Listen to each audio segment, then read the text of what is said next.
Hey everyone, आप सभी का स्वागत है हमारे यूट्यूब चैनल में। तो जैसा कि हमने लास्ट एपिसोड में देखा था कि किस तरह से ली जी को मारने के लिए लिन फैमिली का सॉन्ग उसके पीछे लगा होता है, क्योंकि ली जी अपनी क्लैन का हेड ऑफ द फैमिली होता है और उसकी शादी ताइकॉन के प्रिंसेस से तय होती है। लेकिन लिन फैमिली का जो एल्डेस्ट यंग मास्टर लिंग सॉन्ग है, जो कि लीजे को अपने रास्ते से हटाने के लिए वो लगातार अपने आदमियों को उसे मरवाने के लिए भेजता ही रहता है।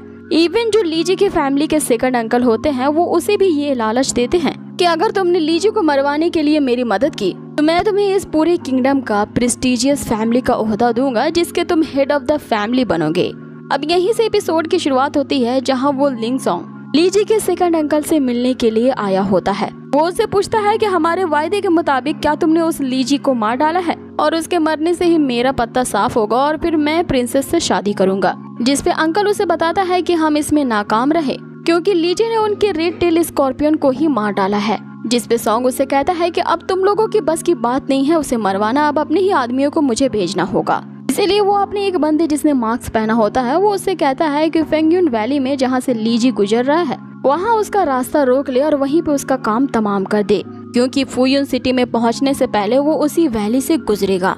अब वो मार्क्समैन काफी ज्यादा क्रूर होता है, जिसकी सोल पावर एक बैट की होती है। आगे वो बंदा लीजी को मारने के लिए वहाँ से निकल पड़ता है। अब यहाँ सीन कट होता है और हमें लीजी को दिखाया जाता है जो कि उस वैली तक पहुँच चुका होता है। लिंगलोंग वहाँ पे उतर जाती है और उससे कहती है कि हमारा साथ बस यहीं तक का था और इसके आगे की जर्नी तुम्हें अकेले ही तय करनी होगी, क्योंकि मेरी मदर अब भी हमारे सेकंड अंकल के कंट्रोल में है, तो मुझे उन्हें जाकर के बचाना ही होगा। जिस पे लीजी उससे कहता है कि मेरे कारण वो बायू और वो सेकंड अंकल अभी के सभी तुम्हारी और तुम्हारी माँ के दुश्मन बन बैठे हैं, जिससे मुझे डर है कहीं वे लोग तुम्हें नुकसान न पहुँचाए। जिस पे लिंगलोंग उससे कहती है कि तुम परेशान मत हो, ये सब कुछ मैं हैंडल कर लूंगी। आगे वो उससे कहती है कि ब्रदर तुम्हें इस पूरे किंगडम का सबसे स्ट्रॉन्गेस्ट सोल कल्टीवेटर बनना होगा, तभी तुम अपने क्लैन और हम सब की रक्षा कर पाओगे, और तब तक हम तुम्हारा इंतजार करेंगे क्योंकि हमारे लिए real head of the family तो तुम ही रहोगे। अब आगे लिंगलोंग उसे सी ऑफ करती है और लीजी यहाँ अपनी नई जर्नी के लिए निकल पड़ता है। अब अगले सीन में हमें उसी वैली का सीन दिखाया जाता है, जहाँ पे बहुत सारे रिफ्यूजीज ट्रैवल कर रहे होते हैं, एक सिटी से दूसरी सिटी में कूच कर रहे होते हैं, क्योंकि लगातार पूरी किंगडम की हालत खराब होती जा रही है और वहाँ पे रिसोर्सेज की कमी के कारण लोग वहाँ पे त्राही त्राही कर रहे हैं। और ये सब देख करके लीजी को काफी बुरा फील होता है कि इस फैंटेसी कॉन्टिनेंट में तो लोगों की काफी बुरी हालत हो रखी है। जिस पे जोइको इसे कहता है कि तुम इसके बारे में उदास मत हो, जब हमारा हेवन कम्प्लीटली रिपेयर हो जाएगा तो वर्ल्ड में चारों तरफ से फिर से शांति फैल जाएगी और लोगों की ये जो परेशानियां हैं हमारे हेवन के दोबारा रिपेयर होने से सभी ठीक हो जाएंगी। अब आगे उस वैली में एक रॉयल कैरेज भी जा रही होती है, जिसके अंदर ताइकांग सिटी की ही प्रिंसेस होती है। अब ये वही प्रिंसेस है जिसकी एंगेजमेंट लीजी से हो रखी है।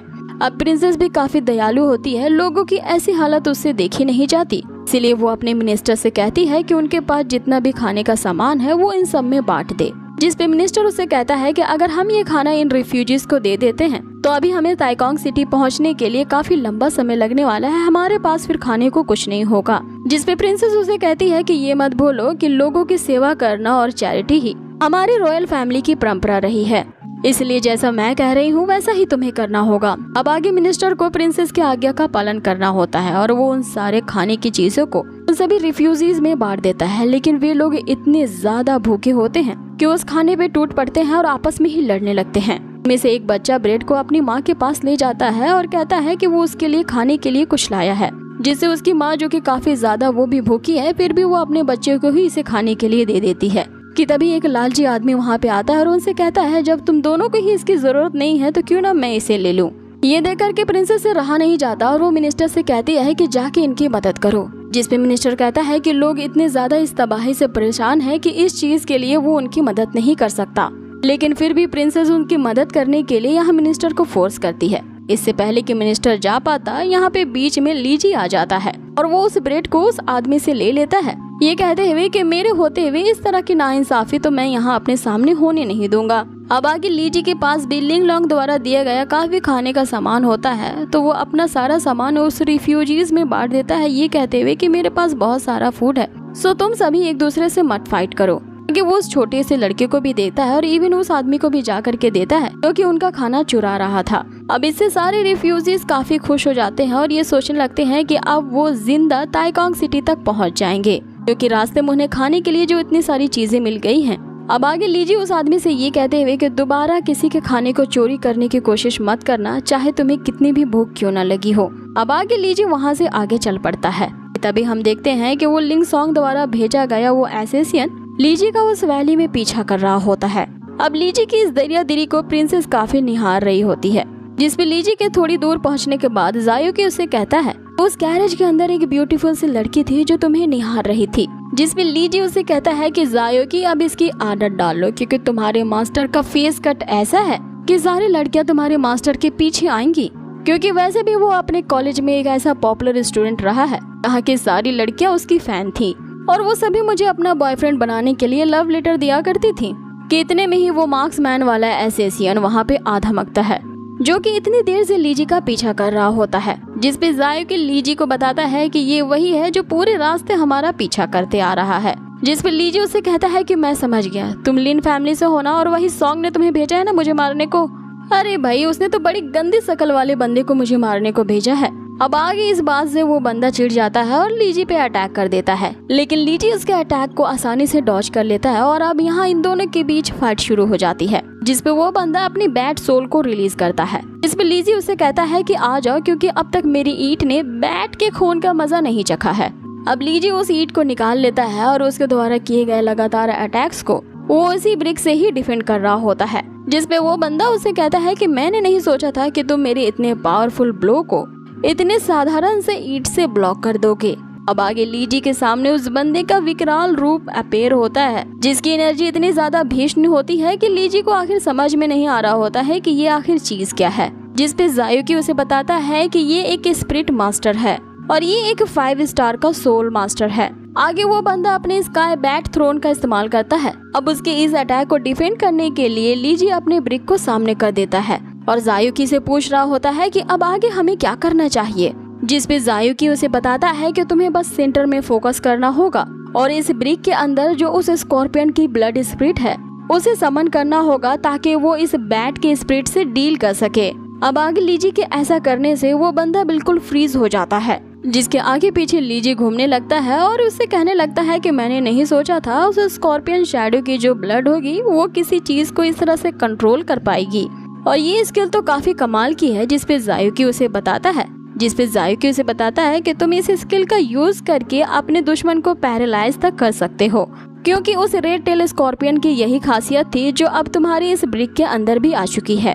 तो फिर अब देर किस बात की थी। आगे लीजी उससे कहता है कि अब मैं तुम्हारे साथ अपना खेल शुरू करता हूँ, और फिर जो उसके फेस में चमाटे लगाने लगता है वो एक सेकंड भी नहीं रुकता। आगे वो उसकी इतनी कुटाई करता है, फिर जाकुजी भी पीछे नहीं रहता, वो उस ईंट से एक जोरदार हिट उसे लगाता है, जिससे वो बंदा नीचे गिर जाता है। लेकिन फिर वो बंदा उठ खड़ा होता है और अपने सोल बैट को रिलीज करता है, ये कहते हुए कि अब तुम लोगों ने तो मुझे बहुत ही ज्यादा गुस्सा दिला दिया है। लेकिन फिर इस सोल बैट का सामना यहाँ उस ईंट के अंदर जो उस रेड टेल स्कॉर्पियन की स्पिरिट होती है वो करने लगती है।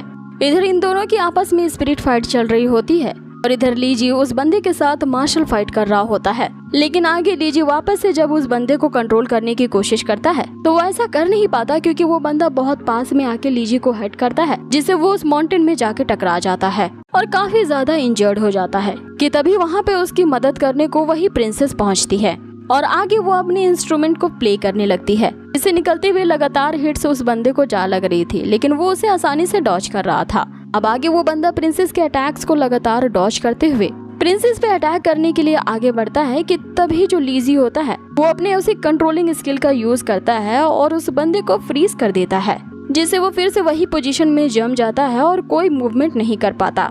कि तभी प्रिंसेस इसका फायदा उठाती है और उस बंदे पे अटैक करती है, लेकिन इस अटैक का उस बंदे पे ज्यादा इफेक्ट नहीं होता और वो जोरदार दहाड़ के साथ चीखता है, जिससे प्रिंसेस भी घायल हो जाती है। आगे वो अपनी सोल बैट को फिर से रिलीज करता है और प्रिंसेस पे अटैक करने के लिए भेजता है। कि तभी लीजी अपने ब्रिक से उस बंदे पे अटैक करता है, जिससे वो उस माउंटेन में जाके धंस जाता है। उसके मास्टर के घायल होते ही उसकी जो सोल बैट होती है वो भी डिस्ट्रॉय हो जाती है। अब आगे प्रिंसेस और लीजी का इंटरेक्शन होता है, जहाँ पे धीरे से प्रिंसेस का मास्क हट जाता है और लीजी प्रिंसेस को देखता ही रह जाता है। और इसी रोमांटिक इंटरेक्शन के साथ ही ये एपिसोड यहीं फिनिश होता है। सो गाइज, आप लोगों को ये आज का एपिसोड कैसा लगा मुझे कमेंट बॉक्स में जरूर बताएं। और ये भी बताएं कि आप लोगों को ये नई सीरीज कैसी लग रही है। बहुत ही जल्द मिलूंगी इसके नेक्स्ट अमेजिंग एपिसोड पे। Till then take care, stay healthy, bye.